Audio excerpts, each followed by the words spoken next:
Sila Kelly has sometimes been homeless, but that's not how he defines himself. I'm someone. I am a person. I'm an artist. I'm a father.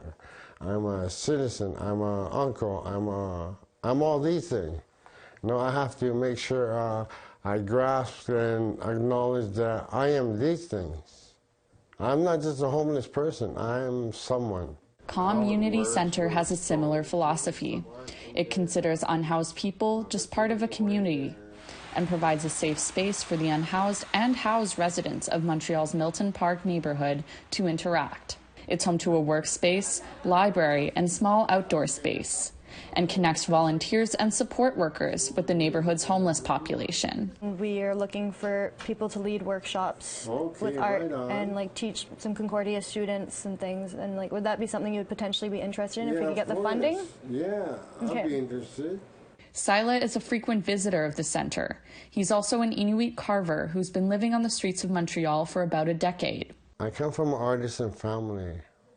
We do stonework, we do printing, drawing, printing, sewing within my family. Art is a form of healing for me, and it's a part of learning. Sila hasn't always had access to art space.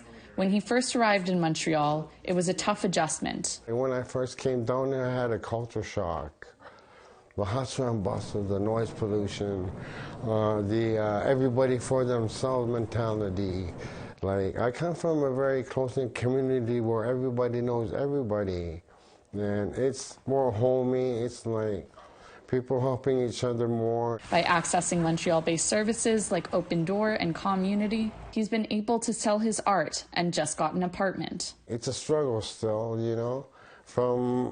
I gotta work my way up slowly, one step at a time. Chelsea works for Mossy Society, one of Comm-Unity's partner organizations, organizing art workshops with unhoused populations. Just speaking to street people, we've realized that there's just a high demand for activity that's not drinking alcohol or doing drugs on the street. They want to keep occupied in positive, constructive ways. Homelessness isn't a simple problem that can be solved by giving people a job and a house, says Jonathan Lebier.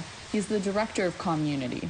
Montreal opened up temporary emergency shelters during the recent cold snap, but Jonathan says people and governments need to lend a hand year-round. Homelessness is often seen like one problem, and a problem that comes mostly in crisis, so we kind of react in crisis mode.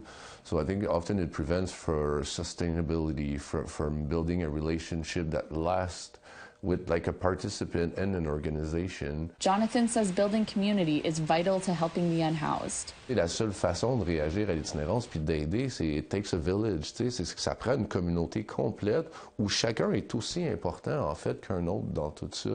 Fait que ça prend de l'inclusion, ça prend de la compréhension, du pardon. Comm-Unity's programming is currently funded by grants, but they're hoping to get more stable funding and a day shelter nearby in the near future. Emilia Fournier, APTN National News, Montreal.